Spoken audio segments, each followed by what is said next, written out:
Piecewise. Okay, piecewise functions are functions that are in pieces. This one has 3 pieces, and these are the constraints on those pieces. In other words, let's grab a post-it note here, a whole stack of them. The top part applies only where x is between -4 and -1, including -4. The second part only applies, and the second part is linear, between -1 and 2, including -1. The third part, the square root part, applies only between 2 and 4, inclusive of both. We're going to evaluate each of these. When we evaluate it, first we have to figure out which piece we're dealing with. -3. Don't look over here. F of -3. Well, x is -3. Well, x is -3. Well, not here. Not here. It's here. -3 is between -4 and -1. So we're going to use this formula right here. We're going to go x squared plus 6x plus 9, and then we're going to plug in -3. So -3 squared plus 6 times -3 plus 9. I'm not going to use a calculator. If you do use a calculator, put parentheses around that thing. That's 9 minus 18 plus 9. The answer is 0. There we go. Alrighty, evaluate f of 1. Well, 1, let's see, is 1 between -4 and -1? No. Is 1 between -1 and 2? Yes. So plug it in. -2, x plus 3. Well, in this case, x is 1 because they said so. So -2 times 1 plus 3. Don't you dare use a calculator on this one. The answer to that one is 1. Evaluate f of 4. You can see where this is going, right? Okay, is 4 here? No. Is 4 here? No. Is 4 here? Yes. And it is here because it is equal to 4 in this interval. So it is the square root of x minus 2, which is the square root of 4 minus 2, which is the square root of 2, which is approximately 1.414. There we go. Let's graph it. When we graph it, we're going to graph it in pieces. We're going to go one little piece at a time, just like Johnny Cash. It's a Johnny Cash song. It's a pretty good song, pretty cool song. Look it up. Not right now. Here's what we're going to do. I have an idea. It's wonderful. We're going to type that in our calculator. So y equals, if you have any stuff in there, clear it out. If your scatter plot's on, turn it off. So second stat plot, we're going to turn that plot off. And there we go. That plot's turned off. And we're going to hit y equals and type x squared plus 6x plus 9. There we go. And we're going to graph it. Now, if I press graph, you probably won't see much of it because my graph has been readjusted to show a scatter plot. That was the last thing I did on my calculator. Zoom standard fixes that. There we go. We can look at it. Isn't that pretty? It's pretty, but it's still kind of hard to graph based on what we have. So I have a brilliant, wonderful idea. Let's go to the table. Second end table. My table is set to where, table is set, get it, I'm getting hungry. My table is set to where I can scroll around. If it's not, you can hit second and table set. Make sure they're both on auto. All right. What I'm about to draw only applies, post-it note time, only applies between -4 and -1 on the x-axis. Between, see where the post-it note's pointing? -4 to -1. There's -4.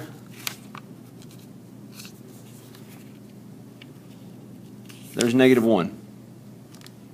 Okay? -1, -2, -3, -4. Right there. -4 is 1. I'm going to plot a point. -3 is 0, actually. We already figured that out up here. -2 is 1. -1 is 4. -1 is 4. I'm going to put an open circle on that one because it actually doesn't equal -1. And this one is indeed a parabola that goes up and it looks like this. See? Here's your parabola. But all we cared about was just this portion right here. So we just drew that. So here's your graph. All right, well, Mr. Reader, why in the world did you put a closed circle here and an open circle here? Because it equals at -4. So at -4, sure enough, yep, the graph works. At -1, this graph does not apply. Open circle.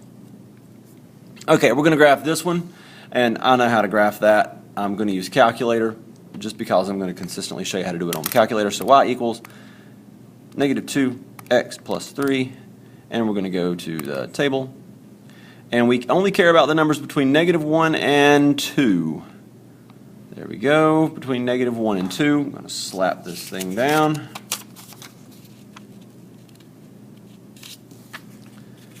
-1 to 2.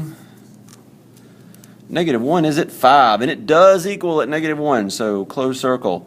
And then it goes down to 3, goes down to 1, and it does not equal at 2, -1, so that's the open circle.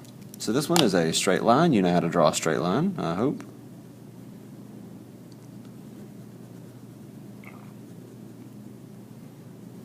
There's the second part. Here's the third part.